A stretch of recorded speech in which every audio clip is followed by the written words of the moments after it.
পৃষ্ঠা 20, ইউনিট 4, জাতীয়তাবাদ ও বিচ্ছিন্নতাবাদ, প্রথম অধ্যায়। আলিগড় আন্দোলন, মুসলিম লীগ ও হিন্দু মহাসভার উদয়। এক নজরে। স্যার সৈয়দ আহমেদ খান ও আলিগড় আন্দোলন। স্যার সৈয়দ আহমেদ উপলব্ধি করেন যে ব্রিটিশদের সহযোগিতা এবং ইংরেজি শিক্ষা ছাড়া মুসলিম সমাজের উন্নতি সম্ভব নয়। ব্রিটিশ সরকার শিক্ষিত হিন্দুদের বিরুদ্ধে মুসলিমদের ব্যবহার করার উদ্দেশ্যে স্যার সৈয়দ আহমেদের প্রতি সহযোগিতার হাত বাড়িয়ে দেয়। স্যার সৈয়দ আহমেদ মুসলিম সমাজকে রক্ষণশীলতা ত্যাগ করে যুক্তি ও মানবতাবাদের আলোকে পবিত্র কোরআন ব্যাখ্যা করার আহ্বান জানান। স্যার সৈয়দ আহমেদ নারী শিক্ষা, পর্দা প্রথার বিরোধিতা, বহু বিবাহের সমালোচনা এবং দাসপ্রথাকে ইসলামের পরিপন্থী বলে মনে করতেন। মুসলিমদের মধ্যে পাশ্চাত্য জ্ঞানের প্রচারের জন্য তিনি 1864 খ্রিস্টাব্দে গাজীপুরে একটি ইংরেজি বিদ্যালয় এবং ইংরেজি গ্রন্থ উর্দুতে অনুবাদের জন্য কোট সায়েন্টিফিক সোসাইটি আনকোট প্রতিষ্ঠা করেন। 1870 খ্রিস্টাব্দে স্যার সৈয়দ আহমেদ মুসলিম সমাজে সংস্কারের উদ্দেশ্যে কোট তাহজিব আল আখলাক আনকোট নামে একটি উর্দু পত্রিকা প্রকাশ করেন। 1875 খ্রিস্টাব্দে স্যার সৈয়দ আহমেদ আলিগড়ে quote Anglo Oriental College unquote প্রতিষ্ঠা করেন, যা 1920 খ্রিস্টাব্দে বিশ্ববিদ্যালয়ের মর্যাদা পায়। আলিগড় আন্দোলন, স্বরূপ ও ভিত্তি।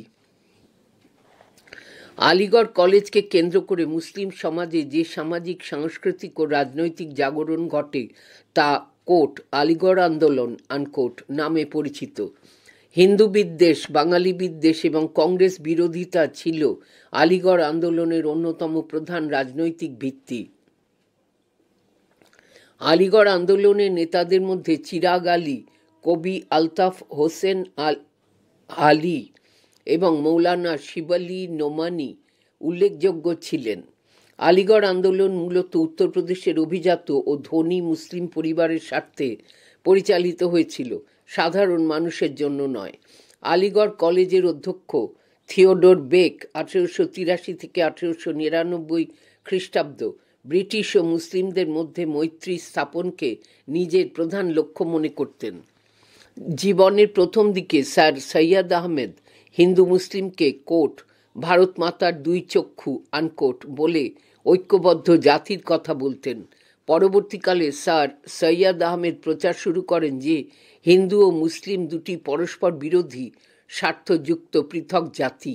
তিনি ভারতীয় জাতীয় কংগ্রেসকে একটি কোট হিন্দু সংগঠন আনকোট এবং ওর আন্দোলনকে কোট অস্ত্রবিহীন গৃহযুদ্ধ আনকোট বলে আখ্যা দেন। আলিগড় কলেজের অধ্যক্ষ থিওডোর বেকের সম্পাদনায় কোট ইনস্টিটিউট গেজেট আনকোট পত্রিকার মাধ্যমে কংগ্রেস বিরোধী প্রচার চালানো হতো। আলিগড় কলেজের অধ্যক্ষ থিওডোর বেকের সম্পাদনায় কোট ইনস্টিটিউট গেজেট আনকোট পত্রিকার মাধ্যমে কংগ্রেস বিরোধী প্রচার চালানো হতো। 1888 খ্রিস্টাব্দে মূলত থিওডোর বেকের উদ্যোগে quote United Indian Patriotic Association unquote প্রতিষ্ঠিত হয়। 1893 খ্রিস্টাব্দে শুধুমাত্র মুসলিমদের জন্য quote Mohammedan Anglo Oriental Defence Association unquote নামে আরও একটি সংগঠন তৈরি করা হয়। আলিগড় আন্দোলন মুসলিম সমাজের ব্যাপক সংস্কারে ব্যর্থ হয়, কারণ গোঁড়া মুসলমানরা এর বিরোধিতা করেছিল এবং সাধারণ মানুষের সঙ্গে এর কোনো যোগ ছিল না। ব্রিটিশ নীতি ও মুসলিম বিচ্ছিন্নতাবাদ।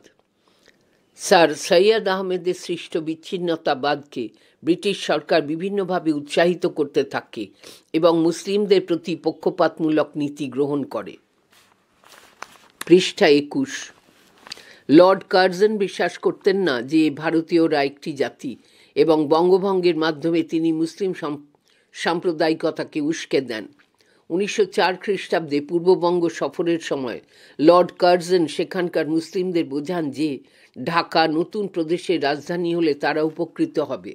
বঙ্গভঙ্গ কার্যকর হওয়ার পর 1905 খ্রিস্টাব্দ থেকে হিন্দু মুসলিম সম্পর্ক তিক্ত হতে শুরু করে। সিমলা দৌত্য।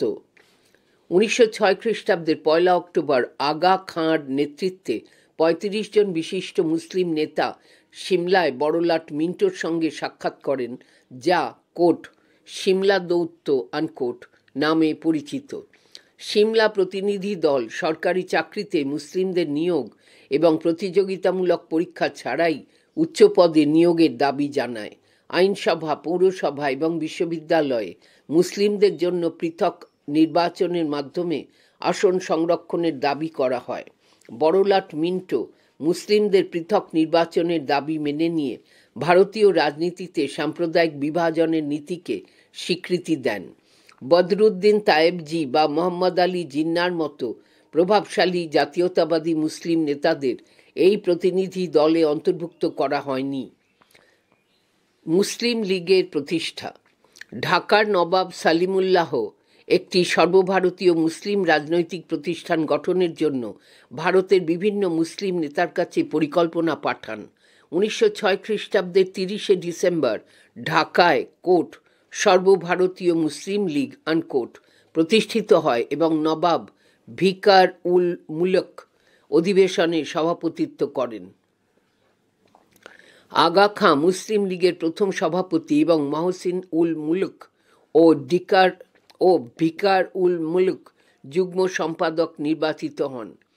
সুরেন্দ্রনাথ বন্দ্যোপাধ্যায় সম্পাদিত কোট বেঙ্গলি আনকোট পত্রিকা মুসলিম লীগকে কোট সালিমুল্লাহ লীগ আনকোট এবং সরকারের কোট ভাতাভোগী তাঁবেদারদের সমিতি আনকোট বলে সমালোচনা করে। মুসলিম লীগের সদস্যপদ মূলত উচ্চবিত্তদের জন্য সীমাবদ্ধ ছিল, কারণ সদস্য পদের জন্য বার্ষিক 500 টাকা আয় এবং 25 টাকা চাঁদা ধার্য ছিল। উত্তর ভারতের ধনী নেতারাই লীগকে নিয়ন্ত্রণ করতেন এবং বাংলায় এর কোনো প্রভাবশালী শাখা ছিল না। লীগের সাম্প্রদায়িক প্রচারের ফলে বাংলা ও উত্তর ভারতে বেশ কিছু সাম্প্রদায়িক দাঙ্গা হয়েছিল। মুসলিম রাজনীতিতে পরিবর্তন ও মরলে মিন্টো সংস্কার।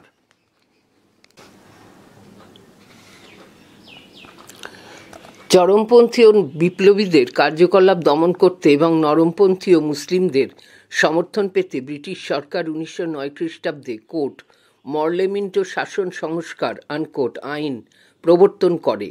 এই আইনের মাধ্যমে মুসলিমদের জন্য পৃথক নির্বাচক মণ্ডলীর ব্যবস্থা করা হয়, যা প্রশাসনিকভাবে দ্বিজাতি তত্ত্বকে প্রতিষ্ঠা দেয়। 1911 খ্রিস্টাব্দে বঙ্গভঙ্গ রদ হলে মুসলিম লীগ ব্রিটিশ সরকারের ওপর ক্ষুব্ধ হয় এবং দলে প্রাচীনপন্থী নেতাদের প্রভাব কমতে থাকে। মোহাম্মদ আলী জিন্নাহ, ফজলুল হক এবং আবুল কালাম আজাদের মতো নতুন প্রজন্মের নেতারা লীগের নেতৃত্বে আসেন এবং ব্রিটিশ বিরোধিতার পথে হাঁটেন। লখনৌ চুক্তি 1916 খ্রিস্টাব্দ। প্রথম বিশ্বযুদ্ধ চলাকালীন তুরস্কের খলিফার প্রতি ব্রিটিশদের আচরণে ভারতীয় মুসলিমরা ক্ষুব্ধ হয় এবং এর ফলস্বরূপ মুসলিম লীগ ও কংগ্রেসের মধ্যে সমঝোতা তৈরি হয়। মৌলানা আবুল কালাম আজাদ তাঁর কোট আল হিলাল আনকোট পত্রিকায় আলিগড় কলেজকে কোট প্রতিক্রিয়াশীলতার দুর্গ আনকোট এবং এর নেতাদের কোট বিধর্মী আনকোট বলে অভিহিত করেন। ব্রিটিশ বিরোধিতার কারণে মোহাম্মদ আলী, শওকত আলী এবং আবুল কালাম আজাদের মতো নেতাদের অন্তরীণ করা হলে মুসলিম সমাজ আরও বিক্ষুব্ধ হয়। 1916 খ্রিস্টাব্দে লখনৌতে কংগ্রেস ও মুসলিম লীগের মধ্যে একটি চুক্তি স্বাক্ষরিত হয়, যা কোট লখনৌ চুক্তি আনকোট নামে পরিচিত। এই চুক্তির মাধ্যমে কংগ্রেস মুসলিম লীগের পৃথক নির্বাচনের দাবিকে মেনে নেয় এবং উভয় দল একত্রে স্বায়ত্ত শাসনের জন্য আন্দোলনের সিদ্ধান্ত নেয়। কেন্দ্রীয় আইন পরিষদের মোট সদস্যের 1/3 মুসলিম সম্প্রদায়ের জন্য সংরক্ষিত থাকবে বলে স্থির হয়। ঐতিহাসিকদের মতে লখনৌ চুক্তি হিন্দু মুসলিম ঐক্যের পথে একটি গুরুত্বপূর্ণ পদক্ষেপ হলেও এটি সাম্প্রদায়িক রাজনীতিকে স্বীকৃতি দেয়। সমালোচকদের মতে কংগ্রেস পৃথক নির্বাচনের দাবি মেনে নিয়ে অদূরদর্শিতার পরিচয় দেয়, যা পরোক্ষভাবে পাকিস্তানের ভিত্তি স্থাপন করে। আলিগড়পন্থী মুসলিম অভিজাতরা এই চুক্তিতে খুশি হননি, কারণ তারা হিন্দু বিরোধী নীতিতেই বিশ্বাসী ছিলেন। লখনৌ চুক্তির পর কংগ্রেস ও মুসলিম লীগ ঐক্যের প্রতীক হিসেবে কিছু সময়ের জন্য একই স্থানে তাদের বার্ষিক অধিবেশন আয়োজন করতে থাকে। পৃষ্ঠা 22।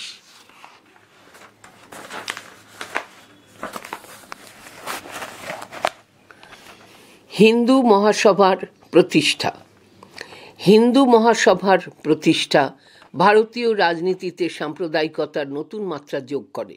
হিন্দি উর্দু বিতর্ক, গো হত্যা বিরোধী আন্দোলন, সহবাস সম্মতি আইন, মুসলিম সমাজের প্রতি সরকারি পক্ষপাতিত্ব, হিন্দু মুসলিম দাঙ্গা, বঙ্গভঙ্গ আন্দোলন, মুসলিম লীগের প্রতিষ্ঠা, মর্লেমেন্টো শাসন সংস্কারের মতো ঘটনা হিন্দু সমাজকে সচকিত করে তোলে। উত্তর ভারত ও বিহারে হিন্দি উর্দু বিতর্ক এবং গো হত্যাকে কেন্দ্র করে হিন্দু মুসলিম সম্পর্ক তিক্ত হয়। স্বামী দয়ানন্দ ও তাঁর প্রতিষ্ঠিত কোট আর্য সমাজ আনকোট হিন্দু জাতীয়তাবাদের বিকাশে গুরুত্বপূর্ণ ভূমিকা রাখে। স্বামী দয়ানন্দ হিন্দু সমাজে সমতা ও সংহতি স্থাপন, ধর্মান্তর রোধ এবং কোট শুদ্ধি আনকোট আন্দোলনের মাধ্যমে ধর্মত্যাগী হিন্দুদের হিন্দু ধর্মে ফিরিয়ে আনার উদ্যোগ নেন ও গোমাংস ভক্ষণের তীব্র নিন্দা করেন। স্বামী দয়ানন্দের আন্দোলনের ফলে হিন্দু ধর্ম শক্তিশালী ও আক্রমণাত্মক হয়ে ওঠে, সাম্প্রদায়িকতা বৃদ্ধি পায় এবং আর্য সমাজীদের সঙ্গে অন্য ধর্মাবলম্বীদের সংঘর্ষ শুরু হয়। 1911 খ্রিস্টাব্দের আদমশুমারির আগে পাঞ্জাবের আর্য সমাজীরা নিজেদের কোট আর্যর আনকোট পরিবর্তে কোট হিন্দু আনকোট বলে পরিচয় দিতে শুরু করে, যা হিন্দু সাম্প্রদায়িকতার উত্থানে গুরুত্বপূর্ণ ছিল। 1891 খ্রিস্টাব্দে সরকার কোট সহবাস সম্মতি বিল আনকোট পাশ করতে চাইলে তিলক এর বিরুদ্ধে আন্দোলন করেন। বিলের মূল উদ্দেশ্য ছিল মেয়েদের বিয়ের বয়স 10 থেকে 12 করা। 1901 খ্রিস্টাব্দে দ্বারভাঙার মহারাজার সভাপতিত্বে দিল্লিতে একটি হিন্দু সভা হয়। 1902 খ্রিস্টাব্দে অনেকগুলি স্থানীয় সংগঠন ঐক্যবদ্ধ হয়ে মথুরায় কোট ভারত ধর্ম মহামণ্ডল আনকোট প্রতিষ্ঠা করে এবং 1905 খ্রিস্টাব্দে এর প্রধান কেন্দ্র বারাণসীতে স্থানান্তরিত হয়। 1909 খ্রিস্টাব্দে কোট পাঞ্জাব হিন্দু সভা আনকোট প্রতিষ্ঠিত হয়, যার উদ্দেশ্য ছিল পাঞ্জাবের বিভিন্ন হিন্দু সংগঠনকে ঐক্যবদ্ধ করে হিন্দু স্বার্থ সুরক্ষিত করা। 1909 খ্রিস্টাব্দের 21 থেকে 22 অক্টোবর কোট পাঞ্জাব প্রাদেশিক হিন্দু সম্মেলন আনকোট অনুষ্ঠিত হয়। 1910 খ্রিস্টাব্দের ডিসেম্বর মাসে এলাহাবাদে অনুষ্ঠিত এক সভায় কোট সর্বভারতীয় হিন্দু মহাসভা আনকোট প্রতিষ্ঠার সিদ্ধান্ত নেওয়া হয়। 1915 খ্রিস্টাব্দে কুম্ভ মেলার সময় মদনমোহন মালব্যের উদ্যোগে হরিদ্বারে কোট সারা ভারত হিন্দু মহাসভা আনকোট প্রতিষ্ঠিত হয়। খিলাফত অসহযোগ আন্দোলন। প্রথম বিশ্বযুদ্ধে তুরস্কের সুলতান বা কোট খলিফার আনকোট ওপর অপমানজনক শর্তাদি আরোপিত হলে ভারতীয় মুসলিমরা তা মেনে নিতে পারেনি।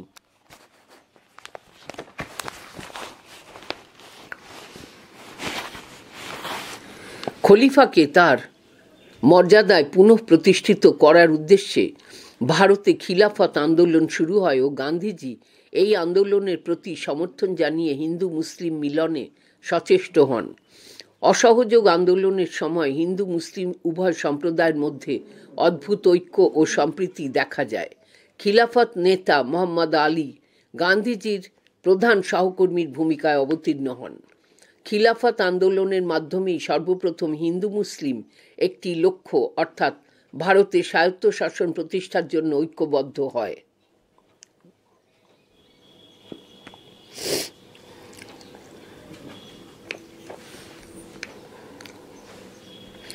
চৌরি চৌরা ঘটনার প্রেক্ষিতে মর্মাহত গান্ধীজি 1922 খ্রিস্টাব্দের 25 ফেব্রুয়ারি অসহযোগ আন্দোলন প্রত্যাহার করে নেন।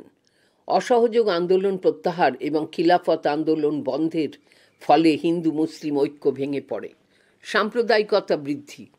আর্য সমাজ কোট সংগঠন আনকোট ও কোট শুদ্ধি আনকোট এবং মুসলিমরা কোট তানজিম আনকোট ও কোট তবলিগ আনকোট আন্দোলনের মাধ্যমে নিজ নিজ সংগঠনের লোকসংখ্যা ও শক্তি বৃদ্ধিতে তৎপর হয়।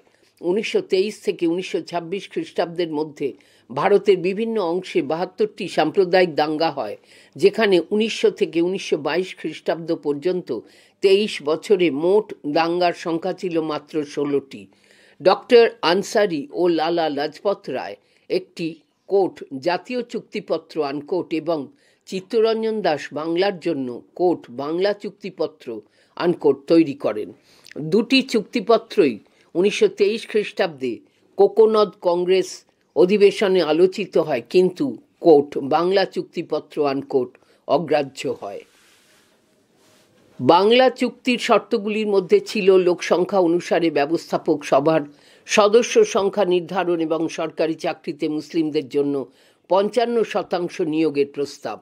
গান্ধী, মালব্য ও লালা লাজপত রায়ের আপত্তি সত্ত্বেও চিত্তরঞ্জন দাসের চেষ্টায় বাংলা চুক্তি 1924 খ্রিস্টাব্দে সিরাজগঞ্জ অধিবেশনে পাস হয়।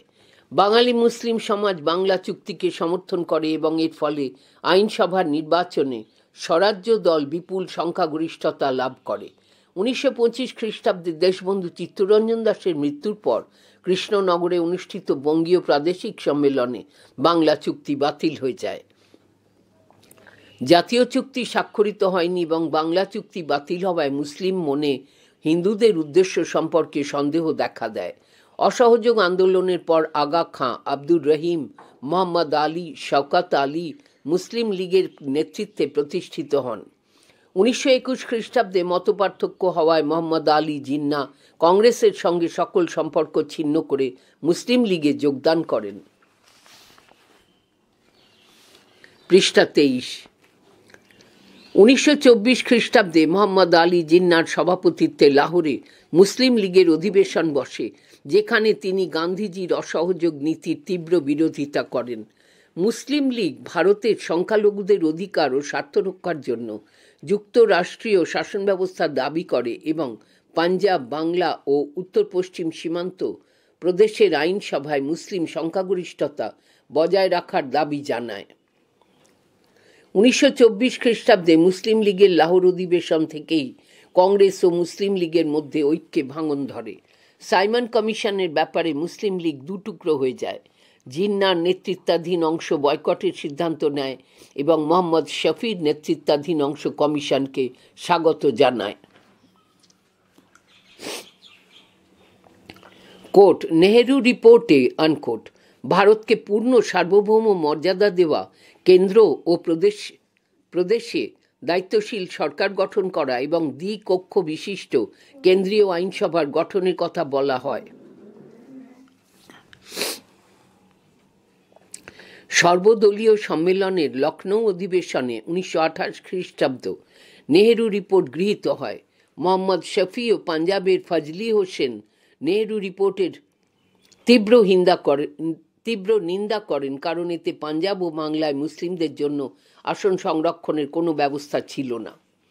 1928 খ্রিস্টাব্দের 22 ডিসেম্বর কলকাতায় অনুষ্ঠিত সর্বদলীয় অধিবেশনে মোহাম্মদ আলী জিন্নাহ মুসলিম লীগের জন্য কিছু বিশেষ সুবিধা দাবি করে একটি সংশোধনী পেশ করেন। হিন্দু সাম্প্রদায়িকতাবাদী অংশ এবং হিন্দু মহাসভার নেতা M.R. জয়াকারের তীব্র বিরোধিতায় জিন্নাহর দাবি নাকচ হয়ে যায়। নেহেরু রিপোর্ট সম্পর্কে জিন্নাহর বিরক্তি দ্বিধা বিভক্ত মুসলিম লীগের মধ্যে ঐক্য প্রতিষ্ঠিত করে। 1929 খ্রিস্টাব্দের 1 জানুয়ারি দিল্লিতে বিভিন্ন মুসলিম রাজনৈতিক সংস্থাগুলিকে নিয়ে গঠিত নিখিল ভারত মুসলিম সম্মেলনের অধিবেশনে জিন্নাহ যোগ দেন। নিখিল ভারত মুসলিম সম্মেলনে মুসলিম স্বার্থ সুনিশ্চিত করার জন্য ভারতের স্বশাসিত প্রদেশ সম্বলিত যুক্তরাষ্ট্রীয় শাসন ব্যবস্থা ও মুসলিমদের জন্য পৃথক নির্বাচক মণ্ডলী ব্যবস্থার দাবি উত্থাপিত হয়। এই সময়ে আলী ভ্রাতৃদ্বয় কানপুরে একটি কংগ্রেস বিরোধী প্রতিষ্ঠান কোট জামিয়াত উলেমা ই হিন্দ আনকোট গড়ে তোলেন। 1929 খ্রিস্টাব্দের 28 মার্চ দিল্লিতে মুসলিম লীগের সম্মেলনে সভাপতি হিসেবে জিন্নাহ তাঁর বিখ্যাত কোট 14 দফা দাবি আনকোট পেশ করেন। জিন্নাহর কোট 14 দফা দাবি আনকোট পরবর্তীকালে লীগের প্রচার অভিযানের ভিত্তি হয় এবং এটি ছিল নেহেরু রিপোর্টে উল্লিখিত প্রস্তাবসমূহের সম্পূর্ণ বিপরীত। এই দাবির মধ্যে ছিল ভারতের যুক্তরাষ্ট্রীয় শাসন ব্যবস্থা, প্রদেশগুলিতে স্বায়ত্তশাসন, প্রতিটি আইনসভায় মুসলিমদের উপযুক্ত সংখ্যক প্রতিনিধি নির্বাচন, কেন্দ্রীয় আইনসভায় 1/3 আসন মুসলিমদের জন্য সংরক্ষণ, সাম্প্রদায়িক বাঁটোয়ারা অর্থাৎ পৃথক নির্বাচন, মুসলিম সংখ্যাগরিষ্ঠতা অক্ষুণ্ণ রেখে ভারতীয় প্রদেশগুলির পুনর্গঠন এবং সকল সম্প্রদায়ের ধর্মাচরণে স্বাধীনতা। 1930 খ্রিস্টাব্দে আইন অমান্য আন্দোলন শুরু হলে মৌলানা আবুল কালাম আজাদ, ডক্টর আনসারি প্রমুখ জাতীয়তাবাদী মুসলিমরা প্রবল উৎসাহের সঙ্গে এই আন্দোলনে যোগদান করেন।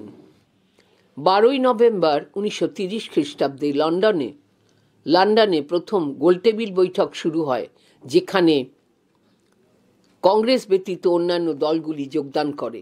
মুসলিম লীগ নেতারা সংখ্যালঘু প্রতিনিধিত্ব ও পৃথক নির্বাচনের দাবি করেন। জিন্নাহ মুসলিম স্বার্থে কোট 14 দফা আনকোট দাবি পুনরুত্থাপন করেন। দ্বিতীয় গোলটেবিল বৈঠকে 1931 খ্রিস্টাব্দ মুসলিম লীগ ও অন্যান্য সংখ্যালঘু সম্প্রদায় নিজেদের স্বার্থের অনুকূলে এমন সব দাবি উত্থাপন করে যার মধ্যে কোনো সমন্বয় করা সম্ভব হয়নি, ফলে এই বৈঠক ব্যর্থ হয়। সাম্প্রদায়িক বাঁটোয়ারা। দ্বিতীয় গোলটেবিল বৈঠকে সাম্প্রদায়িক প্রতিনিধিত্বের প্রশ্নে কোনো ঐকমত্য না হয় 1932 খ্রিস্টাব্দের আগস্ট মাসে ব্রিটিশ প্রধানমন্ত্রী র্যামজে ম্যাকডোনাল্ড কোট সাম্প্রদায়িক বাঁটোয়ারা আনকোট নীতি ঘোষণা করেন। সাম্প্রদায়িক বাঁটোয়ারা নীতির মাধ্যমে মুসলিম, ভারতীয়, খ্রিস্টান, শিখ, হরিজন, অ্যাংলো ইন্ডিয়ান প্রভৃতি সংখ্যালঘু সম্প্রদায়ের পৃথক নির্বাচনের দাবি মেনে নেওয়া হয়। সাম্প্রদায়িক বাঁটোয়ারার মাধ্যমে হিন্দু সমাজের অনুন্নত সম্প্রদায়কে পৃথক নির্বাচনের অধিকার দিয়ে হিন্দু সমাজে ভাঙন ধরাবার চেষ্টা করা হয়। পৃথক মুসলিম রাষ্ট্র। 1930 খ্রিস্টাব্দের ডিসেম্বর মাসে মুসলিম লীগের এলাহাবাদ অধিবেশনে মোহাম্মদ ইকবাল একটি পৃথক মুসলিম রাষ্ট্র গঠনের পরিকল্পনা পেশ করেন, যার মধ্যে পাঞ্জাব, উত্তর পশ্চিম সীমান্ত প্রদেশ, সিন্ধু ও বেলুচিস্তান অন্তর্ভুক্ত ছিল। 1933 খ্রিস্টাব্দের জানুয়ারি মাসে কেমব্রিজ বিশ্ববিদ্যালয়ের পাঞ্জাবি মুসলিম ছাত্র চৌধুরী রহমত আলী কোট এখন অথবা কখনো না আনকোট পুস্তিকায় কোট পাকিস্তান আনকোট নামক পৃথক রাষ্ট্র গঠনের দাবি জানান।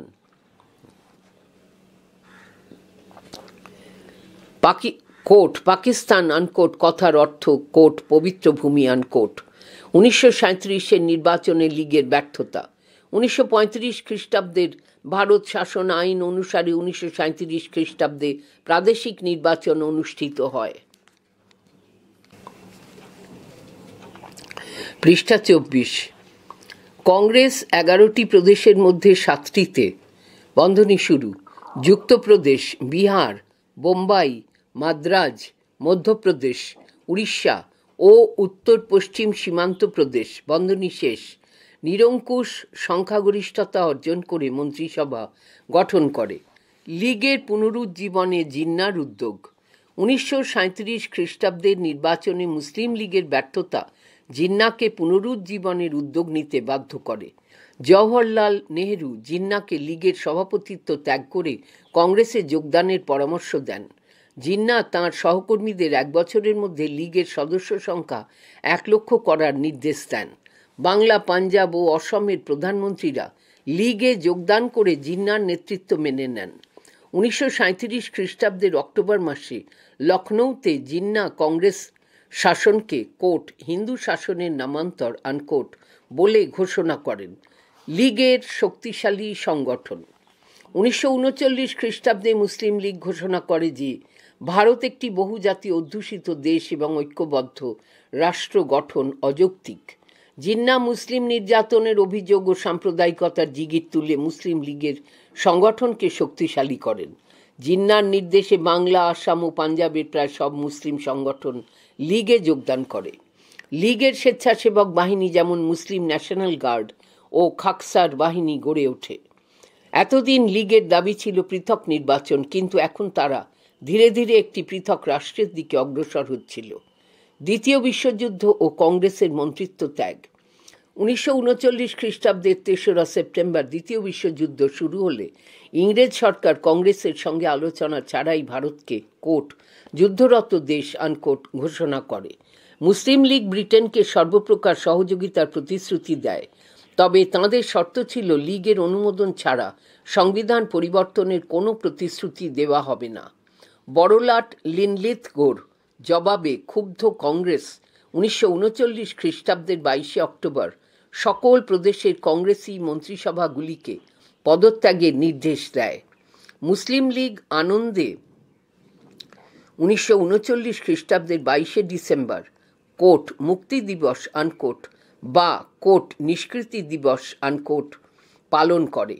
লাহোর প্রস্তাব 1940 খ্রিস্টাব্দ। 1940 খ্রিস্টাব্দে জিন্না ও মুসলিম লীগ দ্বিজাতি তত্ত্বের ভিত্তিতে একটি পৃথক মুসলিম রাষ্ট্র গঠনের দাবি জানায়। 1940 খ্রিস্টাব্দের 20 মার্চ লাহোরে মুসলিম লীগের অধিবেশনে ফজলুল হক বিখ্যাত কোট লাহোর প্রস্তাব আনকোট উত্থাপন করেন, যাতে বলা হয় যে ভারতে হিন্দু মুসলিম দুটি পৃথক জাতি সম্প্রদায় নয় এবং মুসলিমদের জন্য একটি পৃথক সার্বভৌম রাষ্ট্রের দাবি করা হয়। কোট লাহোর প্রস্তাবে আনকোট কোট পাকিস্তান আনকোট শব্দের উল্লেখ ছিল না, কিন্তু পরে এটি কোট পাকিস্তান প্রস্তাব আনকোট নামে পরিচিত হয়। জিন্নার ক্ষমতা বৃদ্ধি ও পরবর্তী ঘটনা প্রবাহ। 1940-এর কোট লাহোর প্রস্তাব আনকোট গ্রহণের পর থেকে জিন্না ও লীগের প্রভাব প্রতিপত্তি বৃদ্ধি পেতে থাকে। জিন্নার কূটকৌশল এবং ব্রিটিশ সরকারের পক্ষপাতমূলক নীতি জিন্নার ক্ষমতা বৃদ্ধিতে সহায়ক হয়। আসাম, সিন্ধু, উত্তর পশ্চিম সীমান্ত প্রদেশ ও পাঞ্জাবে লীগ মন্ত্রিসভা গঠিত হয়। 1942 খ্রিস্টাব্দের ডিসেম্বরে লীগের করাচি অধিবেশনে জিন্না সরকারের উদ্দেশ্যে বলেন কোট দেশ ভাগ করো এবং ভারত ছাড়ো আনকোট ডিভাইড অ্যান্ড কুইট। 1945 খ্রিস্টাব্দে বড়লাট ওয়াভেল একটি অন্তর্বর্তীকালীন সরকার গঠনের পরিকল্পনা পেশ করেন, যা ওয়াভেল পরিকল্পনা নামে পরিচিত। 1946 খ্রিস্টাব্দের 24 মার্চ ব্রিটিশ মন্ত্রিসভার 3 সদস্য কোট ক্যাবিনেট মিশন আনকোট নিয়ে ভারতে আসেন স্বাধীনতা সংক্রান্ত আলোচনার জন্য। মন্ত্রী মিশন একটি যুক্তরাষ্ট্র, প্রাদেশিক স্বায়ত্তশাসন এবং প্রদেশগুলির শ্রেণীবিভাগের অর্থাৎ ক, খ, গ প্রস্তাব দেয় এবং মুসলিম লীগ এই প্রস্তাব মেনে নেয়। 1946 খ্রিস্টাব্দের 16 আগস্ট মুসলিম লীগ কোট প্রত্যক্ষ সংগ্রাম আনকোট ঘোষণা করে, যা কলকাতায় ব্যাপক দাঙ্গা ও হত্যাকাণ্ডের জন্ম দেয়। 1947 খ্রিস্টাব্দের 3রা June Lord Mountbatten Bharat বিভাগের পরিকল্পনা ঘোষণা করেন, যা কোট মাউন্ট ব্যাটেন প্রস্তাব আনকোট নামে পরিচিত। কংগ্রেস শেষ পর্যন্ত দেশ ভাগের প্রস্তাবে সম্মত হয় দাঙ্গার হাত থেকে রক্ষা পাওয়ার জন্য। জিন্না মাউন্ট ব্যাটেন ঘোষিত পাকিস্তানকে কোট বিকলাঙ্গ ও কীট দগ্ধ আনকোট বলে আখ্যায়িত করলেও এই প্রস্তাব মেনে নেন। 4 জুলাই ব্রিটিশ পার্লামেন্টে কোট ভারতীয় স্বাধীনতা আইন আনকোট পাস হয় এবং 15 আগস্ট ভারত বিভক্ত হয়। পৃষ্ঠা 25। সংক্ষিপ্ত উত্তর ভিত্তিক প্রশ্নাবলী বা SAQ টাইপ 1 প্রশ্নের মান 3। প্রশ্ন 1, আলিগড় আন্দোলনের গুরুত্ব লেখো। উত্তর, সূচনা। ভারতীয় সমাজ ও সংস্কৃতিতে আলিগড় আন্দোলনের ভূমিকা ছিল অত্যন্ত গুরুত্বপূর্ণ। সমাজে মুসলিমদের সামগ্রিক উন্নয়নের লক্ষ্যে এই আন্দোলন পরিচালিত হয়েছিল। আলিগড় আন্দোলনের গুরুত্ব। 1, দ্বিজাতি তত্ত্বের অবতারণায়।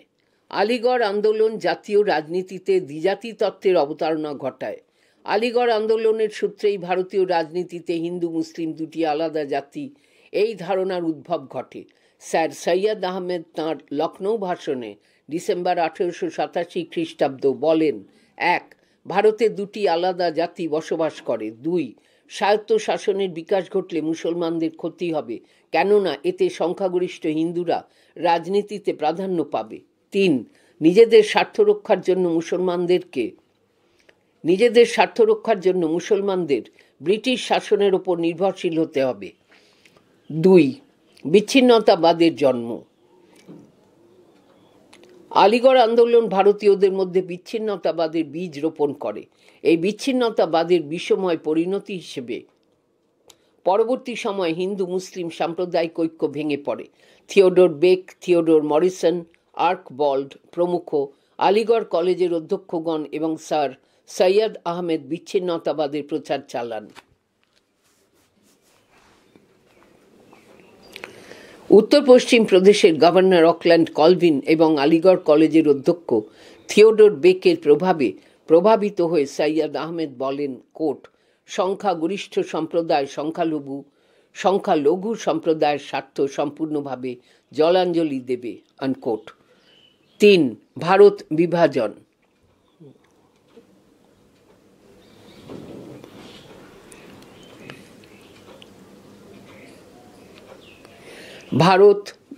ভারত বিভাজনে আলিগড় আন্দোলন সরাসরি ভারত বিভাজনের জন্য দায়ী না হলেও এই আন্দোলনের সুদূরপ্রসারী প্রভাব হিসেবে ভারত বিভাজনের পথ প্রশস্ত হয় বলা চলে। এই আন্দোলনের সুদূরপ্রসারী প্রভাবে জিন্নাহ সহ মুসলিম লীগের নেতৃবৃন্দ মুসলমানদের জন্য আলাদা পাকিস্তান রাষ্ট্রের দাবি তোলেন। 4. জাতীয় আন্দোলনের দুর্বলতায় আলিগড় আন্দোলনের নেতৃবর্গ সমগ্র মুসলিম সমাজকে ব্রিটিশদের অনুগত থাকার পরামর্শ দেয়।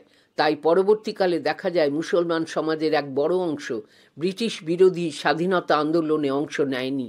এর ফলে জাতীয় আন্দোলন দুর্বল হয়ে পড়ে। মন্তব্য: আলিগড় আন্দোলনের ফলেই ভারতীয় সমাজে হিন্দু ও মুসলিম এই দুই সম্প্রদায়ের মধ্যে দূরত্ব বাড়ে।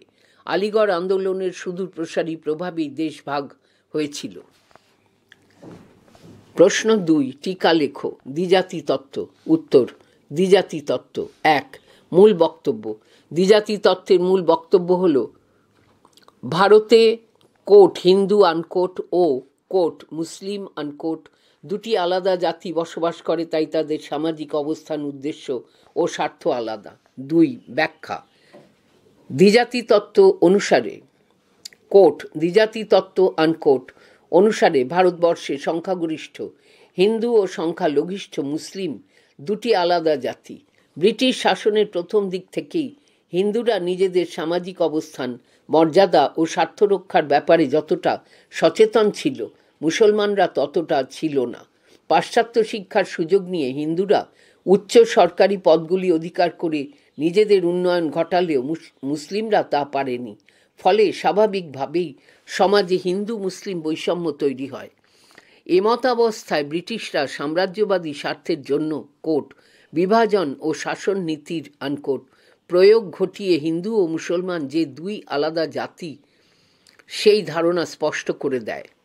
3. উদ্দেশ্য। 1. মুসলমানদের স্বার্থরক্ষা ও উন্নয়ন। সৈয়দ আহমেদের মাধ্যমে প্রচারিত দ্বিজাতি তত্ত্বের প্রাথমিক উদ্দেশ্য ছিল মুসলমানদের স্বার্থরক্ষা ও সামগ্রিক উন্নয়ন। 2. স্বতন্ত্র মুসলিম রাষ্ট্র গঠন। পরবর্তীকালে সুবিখ্যাত উর্দু কবি মোহাম্মদ ইকবাল, জিন্নাহ প্রমুখ প্রচার করেন হিন্দু মুসলিম আলাদা দুটি জাতি, তাই পৃথক মুসলিম রাষ্ট্র গঠন করা প্রয়োজন। 4. দ্বিজাতি তত্ত্বের ফলাফল। 1. পাকিস্তান রাষ্ট্র গঠন। মোহাম্মদ আলী জিন্নাহ দ্বিজাতি তত্ত্বের প্রয়োগ ঘটিয়ে স্বতন্ত্র মুসলিম রাষ্ট্র পাকিস্তান, যার অর্থ পবিত্র ভূমি, গঠন করেন। 2. ভারত বিভাজন। দ্বিজাতি তত্ত্বের সুদূর প্রসারী ফলাফল হিসেবেই ঐক্যবদ্ধ ভারতবর্ষ দ্বিখণ্ডিত হয়ে ভারত ও পাকিস্তান নামে দুটি আলাদা রাষ্ট্র হিসেবে আত্মপ্রকাশ করে। 1909 খ্রিস্টাব্দের মর্লেমিন্টো আইনে যে কোট দুই জাতি তত্ত্বের আনকোট বীজ বপন করা হয়, তারই অনিবার্য ফলশ্রুতি হল ভারত বিভাজন। 1947 সাল। 1947। মন্তব্য: স্যার সৈয়দ আহমেদের নেতৃত্বাধীন আলিগড় আন্দোলন ভারতীয় রাজনীতিতে দ্বিজাতি তত্ত্বের অবতারণা ঘটায়। প্রশ্ন 3, মুসলিম লীগের লক্ষ্য বা উদ্দেশ্যগুলি লেখো। উত্তর, সূচনা। ঢাকার নবাব সলিমুল্লাহর উদ্যোগে 1906 খ্রিস্টাব্দের 30শে ডিসেম্বর মুসলিম লীগের প্রতিষ্ঠা হয়। ঢাকাতে মুসলিম লীগের প্রতিষ্ঠা হলেও আলিগড় আন্দোলনের আদর্শ ও লক্ষ্যের উপর ভিত্তি করেই মুসলিম লীগ গড়ে ওঠে।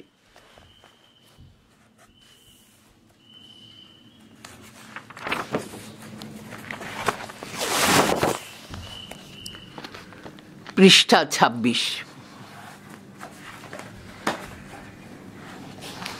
মুসলিম লীগের লক্ষ্য বা উদ্দেশ্য। 1. ঢাকায় শিক্ষা সম্মেলন।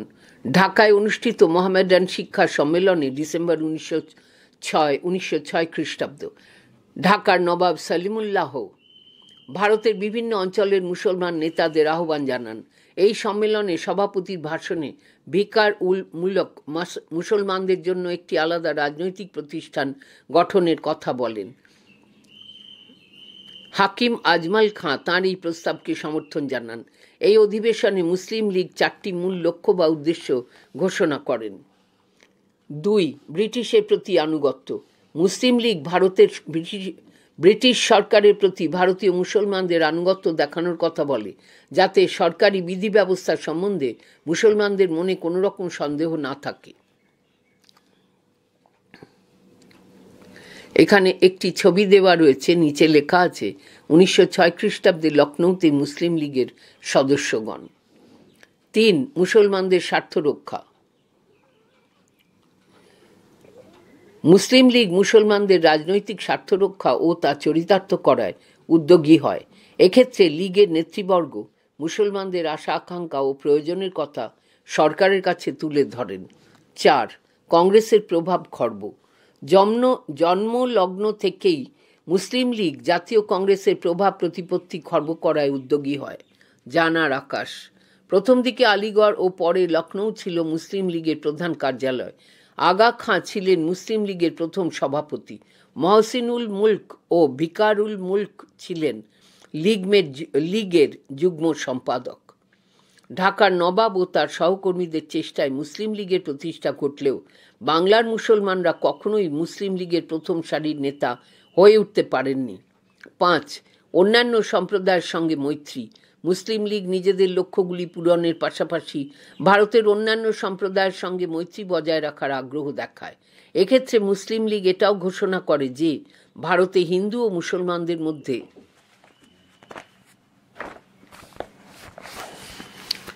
সামাজিক মিত্রতা গড়ে তোলা সম্ভব হলেও রাজনৈতিক মিত্রতা গড়ে তোলা সম্ভব নয়। 6. আধুনিক শিক্ষার সুযোগ তৈরি।